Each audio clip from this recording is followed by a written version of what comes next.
That'd be true too. I give him credit. The kid's pacing it. Sorry. Welcome back, everybody. We are here for the title match of the Yankee Lanes Singles Open in Manchester, Connecticut. Manchester, New Hampshire. I stay in Manchester, Connecticut when we bowl in Hartford. That's why I had that in my head somehow. That's funny. Manchester, New Hampshire. Thanks to Jeff Barden and his staff. Steve Hardy was here all weekend making sure everything went smooth. I didn't see much. Steve busted his butt. I give him credit. I said that to him before the finals. I'm like, I appreciate you working really hard. He was here. He was everywhere. So thanks to them. Donating $2,000 to today's event and $1,500 each to yesterday's women's and senior event, so $5,000 total. Thank you, Jeff and Steve and company. Introduce yourself. Oh, yeah, sorry. I'm bad at that. Brian Gaskell here with Ditto has left the building. And I'm sorry to say, joining me in the booth is Mr. Chris Forey. Yeah. After a big weekend, second and a third, but I know you're disappointed. We all would be. Yeah. Today is not as bad as yesterday. Today is a – honestly, I mean, I'm happy where I finished. I felt like I bowled well, but, yeah. You did. So I really felt like Stone, I really feel this is his tournament to win. I felt that when he bowled in the second round, I think it was. Yeah. Second round, he had the front 8 or 9, yes. something like that, yeah, front 9. But he's shaping the ball the right way. I mean, Coco's bowling great too. Mm-hmm. But I feel like he's got it going the right. He's got the ball going. He's arcing it into the track the right way. So I feel like it's really his tournament to go. So Coco has 2 titles. Yes. And I actually thought it was more than that. We looked it up. I was. There's a bunch of seconds and thirds. I would have guessed 4 if they, off the cuff. I would have guessed 4, and it was 2. Oh, somebody said what was the old lane? He went Manchester. I have no idea. Stone going for his first title. Yeah, and he's only bowling, I think, a couple of years from what I know. He's like along the lines of Peter Fox, they bowl at Laurel Lanes. Yeah. Oh, well, Lassard's now it's called. Right.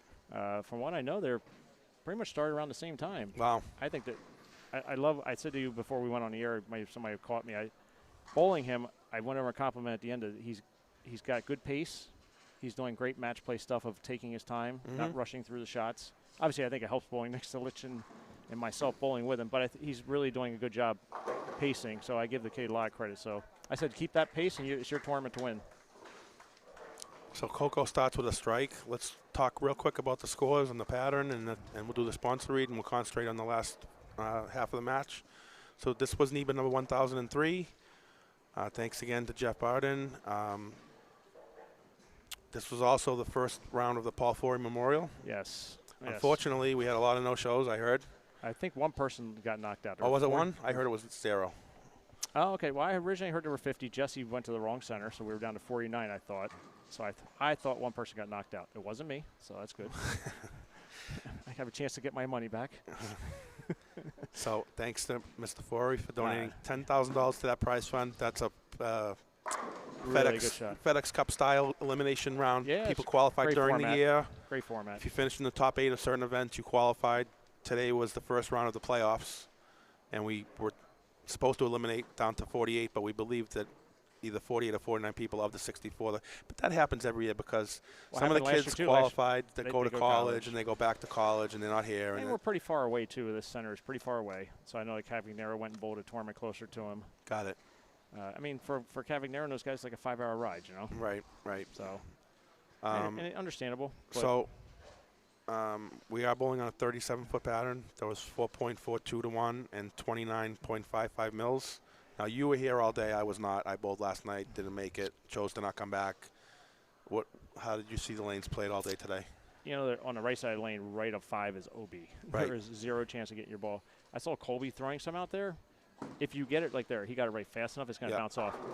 I can't project my ball that early and on a short.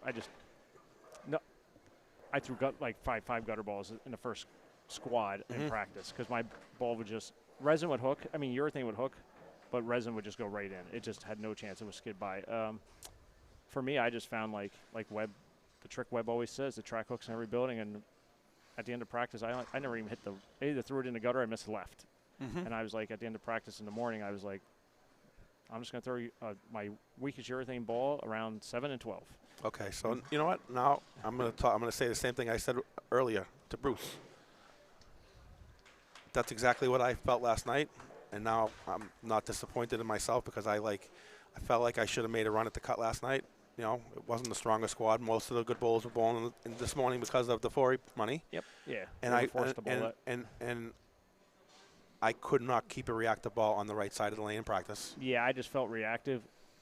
If we started down here in the low end, and because they didn't strip, so when we started in the morning, you actually had a little hang at 12 with urethane. Like you could miss left, like even you saw here a little bit where I could. When we got down there where they double stripped, then that little hold was gone. So I didn't make it this morning. I bowled again, and luckily we got the 10, 15 minutes of practice. Yep. I tried a summit. So now I took. Oh my God! Wow. Pocket 710 for Coco. So I thought Webb had a really good shot, which he always does, throwing an RST X3, just really staying behind it, playing his usual 12, like, you know, we'll say 16 to 7, playing in the track. So I thought he had a really good look. So I took a summit, I moved in a little further and played the same look, played the same shape. I paced along, and then finally at some point I talked to Jay Johnson and Webb, and I'm like, I feel like the ball needs to be quicker, so I went to the GB3 or GB4 hybrid. Step further left, and I actually played him pretty close to what I did yesterday at the end of the day. I was trying to get a little bit more right in the front, but I didn't. I just knew if I got the ball going to if I got over 14 at this. But now that was a 12:30 you're talking, right? 12:30, yeah. So then I shot 100 some over. Right. I shot 50 over this morning, shot 100 some over then. And then when we came back here again, I'm like, I'm back to the same game plan, just urethane. And to me, you got to win matches. I got fortunate not to bowl any lefties right away, but you got to plug along. So we didn't talk about this. Obviously, you guys have done bowling before I even got here, but just by what you just said is exactly what I felt last night. So at least I'm going to give my brain credit. And there you go. Because I saw the same thing. I was like purple hammer around 10, and that was the only thing I could do. Like nothing else was I could miss the head pin in either direction if I did anything else. Yeah. And it's just 2-0, 190, 2-0. I just couldn't strike enough. But at least I had the right idea, I suppose. So let's get back to the matches. After the 7-10. Coco with a strike. Yeah, a little mixer so Bouchard has a 12-pin lead through 2.5 frames. Yeah, Tommy's throwing a Pink Widow high. I have a Pink Widow, pretty big core for a urethane ball, and he's big bellying a little bit. And then Stone's throwing a pitch black with a really tall pin, which adds some differential to the ball to trick it a little bit. And he's going around the fronts really fast. Wow. Yeah. I'll let you do. Yeah. So as we said, thanks to Jeff Bowden. Absolutely. I mean, my man puts in. What is it? 5,000. It was 5,000 this weekend and 2,000 in Keene. $7,000 from a bowling center.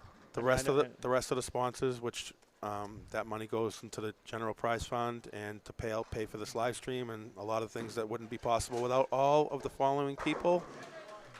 Bouchard strikes and he maintains a 12-pin lead through 3 frames. So thank you again to everybody for helping make all this possible. Tony and Suzanne Renaud. Ace Mitchell Bowling Supply, Vinny Grazan, Better Bowling Concepts, Bill Daly, Storm Products, Leanne Hausenberg, 2 balls for every event.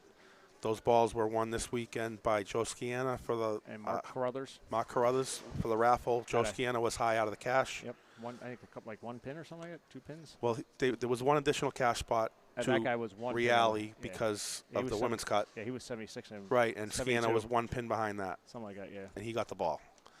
So thanks to Storm, Chris Forey, Buddy's Pro Shop, $10,000 for the Forey Memorial, which we said. Also $1,500 to annual awards and $1,000 to the Nutmeg Tournament. Here is Bouchard going for a double. He's really peeling it off the crack. Wow. My ball would go there. I think I was getting 3. Yeah, I said that 2 rounds ago. So again, I'm with you. I was not aiming. I'm with you. Also, our good friend Chris Viali, Cambridge Credit Counseling, $3,500 to the Credit Cambridge Invitational Point Leader Tournament. Logo Infusion, Kenny Keegan. Last round, I should have mentioned last round, Litch was wearing one of the shirts last round. Champion shirt on? Yeah. Strike FX Pro Shops, Alex Aguiar and John Van Hees. I saw John when I walked in this afternoon. Yep. Turbo Crips, Chris Sand, TechVision, Bruce Hall. That's us. Thanks, Bruce.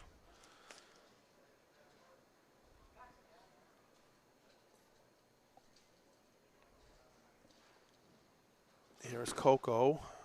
It's facing up a little harder. That one strikes. That one faced up That's a little double. sooner. That gets him back to within 12. All right, Bullwinkle's Pro Shop, Rich Reynolds, Savage Arms, Al Casper, Callahan's Bolorama, Lisa Callahan. Again, we'll say it again. Thank you. Oh, the thousands was an amazing 1,000 event. tournament. They added like 5,500 to the prize fund. The When place you was sell out great. 3 out of 4 squads, that's incredible. Place was everything. I don't think I saw a breakdown the whole weekend. No break. They had like 10 people on staff. Yeah, I mean it was a long day because it was a long day. It wasn't a long day because the lanes were. No, the place place immaculate. That place was couldn't have gone immaculate. any better. So thank you to them. DJ's Pro Shop, John Zawalik, Many Styles of Bowling, LaRue Marlowe.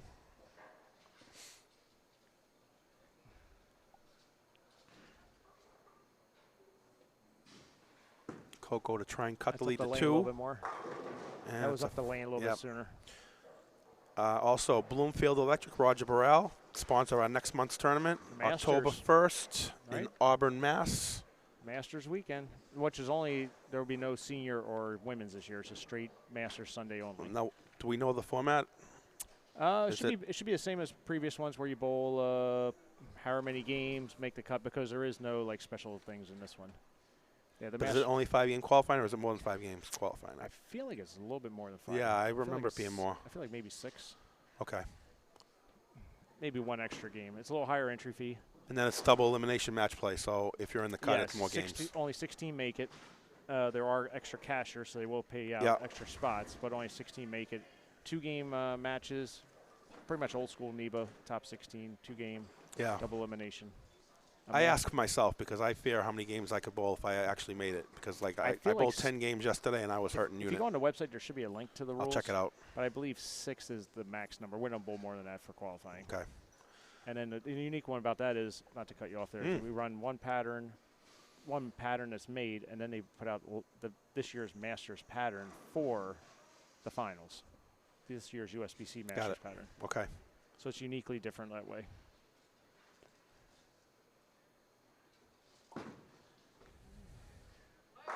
Great shot.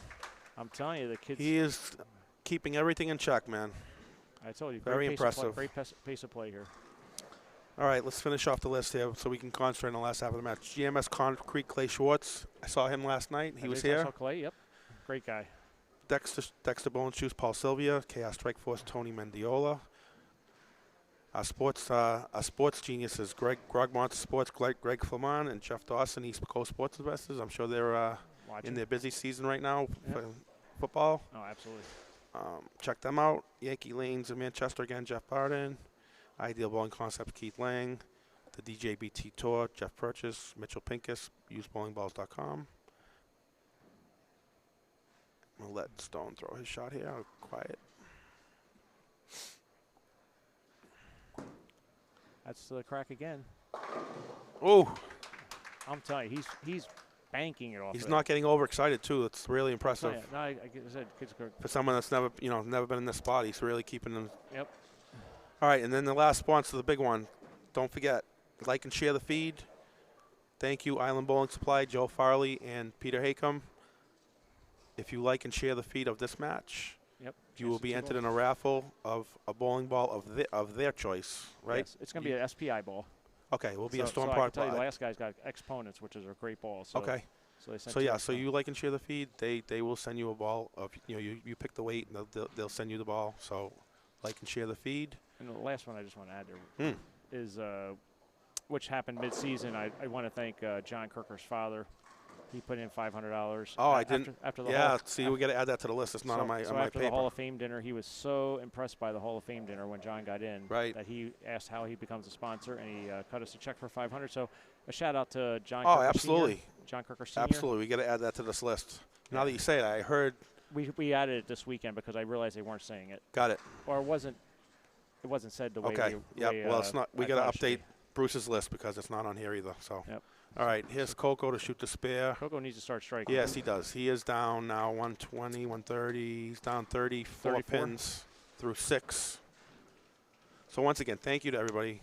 Again, that money goes towards prize funds, paying for the live stream. I think that's something that people don't realize. And, we talk about last night. We went out, myself, Webb, and TR, Tony Renault. We went out last night after dinner. We went downtown and had some ice cream and had to smooth out my sorrows. And but we talk about like how things are just, and Alex and I talked about this the other week too, is that sometimes people don't realize if you've been bowling NEBA the last 10 years, you don't realize that before this, well, I should say, Riley and I have been sponsored for a while, but this wasn't there, all of this. Right. And, oh, he changed balls. He went to a purple, and it. Now Ditto's going to say he was right. Ditto said like 3 rounds ago that he should have been throwing a purple, Yeah, and I'm like, yeah. The problem with the Widow Pink, it really starts up fast. I mean, urethane already starts up fast. I drilled a pink one time a couple months ago, saying, oh, you know, if I just had one a little bit better, stronger than my 2 purples, which obviously I feel like I'm pretty good with them. If I just had that little bit more, and then I threw it, and it actually hooks so, and I get my ball hooked pretty early already. It hooks so early. Yeah, when I watch you throw your purple, I wonder why I can't make mine do anything remotely near that. I wish I could tell somebody how to do it. Litch said to me the other day, he came by me, he goes, you're just so good with that. I go, maybe because we grew up in the 80s, and I had to really get my ball started at the place I bowled at. You got that a little bit in. Wow. That was in behind the pattern. Saw that? That was behind it. He didn't get to the crack as early. That's when you know you got the right piece. And again, like I said, he's using a pretty much, I call it a tricked out pitch black, where he's got the pin really tall like the guys on tour get. It adds flair to it, so you actually get some extra momentum off of it. And again, I like his pace of play. I'm going to keep saying it. He's not rushing. This is probably about the most rush he's done. I haven't heard him say a word since he started. Like he's not, like I said, he's not yelling. He's not getting overly excited. He's keeping his pace. But again, there you go. He's slowing it down. Yeah. He's doing the Belmonte. Yeah, exactly what I was going to say. But you know what? That's what it is. Exactly what he's doing. Taking his time. I think that's what the young guys sometimes, they get a little bit ahead of themselves. You can learn from Mike Lickstein a lot. I know it takes a little while, but he controls the matches. That's pretty good, too.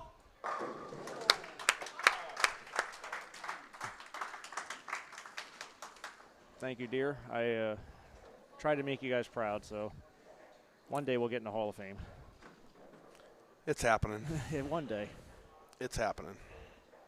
One day. That's all right. You know, it's good to feel like I'm bowling good again. I had a couple months stretch in the summer where I tweaked up my game a little bit because I just, for as good as it was to start the year, I had like a bad little stretch, and I said it's time to retune the game a little bit and work on the swing.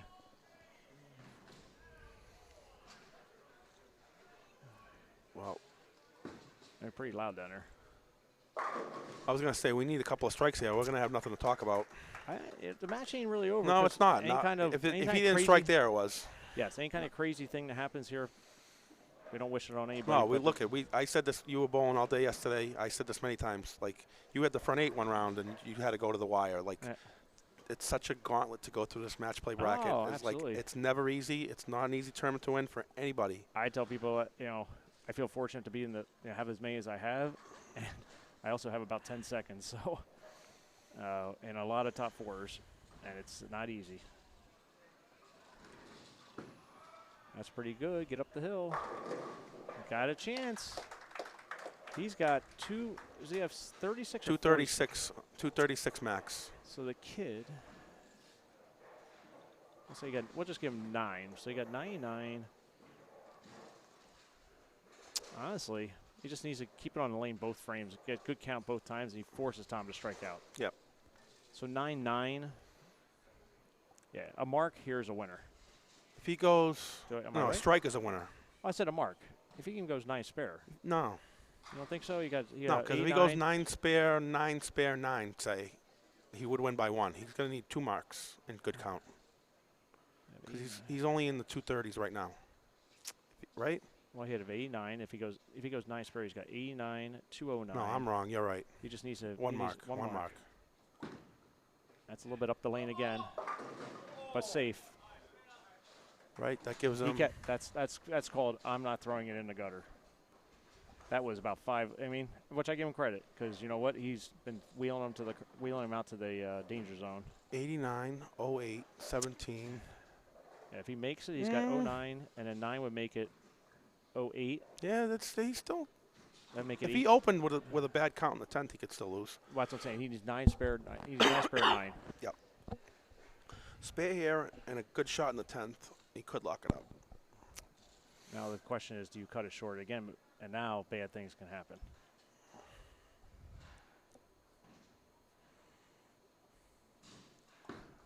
That's pretty good. I'm pretty good at math too, usually, Gene. My problem is my eyes, and I misread the score. The great thing is I can see that far. I can't. I can't see this far when you and I are sitting next. I can't. When you and I are sitting next to each other, I can't read the paper in front of me, but I can see that. Yeah, I can't. That's crystal clear out there. Yeah, so 9 gives him 237. Yeah, see, I thought that he was going to be 9 on the first ball. 189. Anything less than that, and he doesn't mark. Now Coco can win.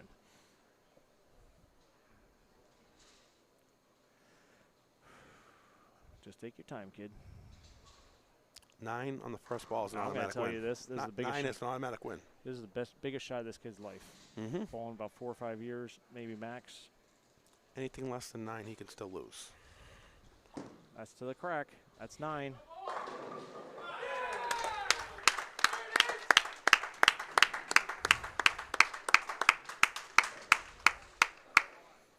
Great job, Stone.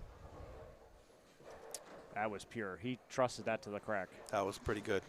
That was right quick into the spot.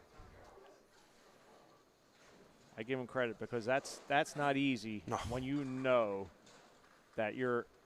We'll take Jesse for instance. A couple years ago, you're playing an inch from disaster. Right. Didn't matter.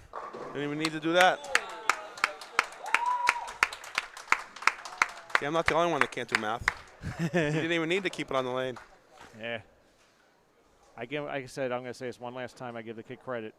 Great pace of play the whole day. Even when he had the front 80, front 90, he didn't rush. He's been on the same rhythm the whole time. That's impressive. That was pretty good. For a young player. Yes.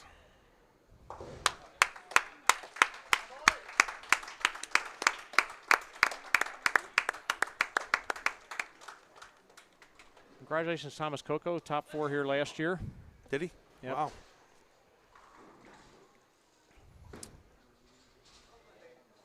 I will say I don't know how a lefty doesn't win here.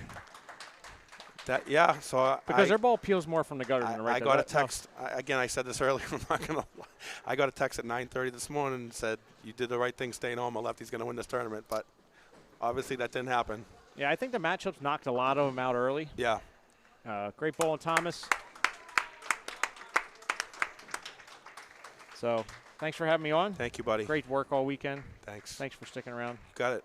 Great work. Never mind sticking around. I made a special trip. I was home. I know you made a special trip. I was home in bed. I said I would be in the booth with you. Thank you. So thank you very much. Thanks for doing what you do. Hopefully we can keep trucking on. I know Kyle's going to be around a lot, and we always make it work somehow. I will. I'll be here when you guys need me. We make it work. So thanks again for what you do. Thanks, brother. I appreciate it. All right. Good bowling. Thank you. Great weekend. Thanks, buddy. All right.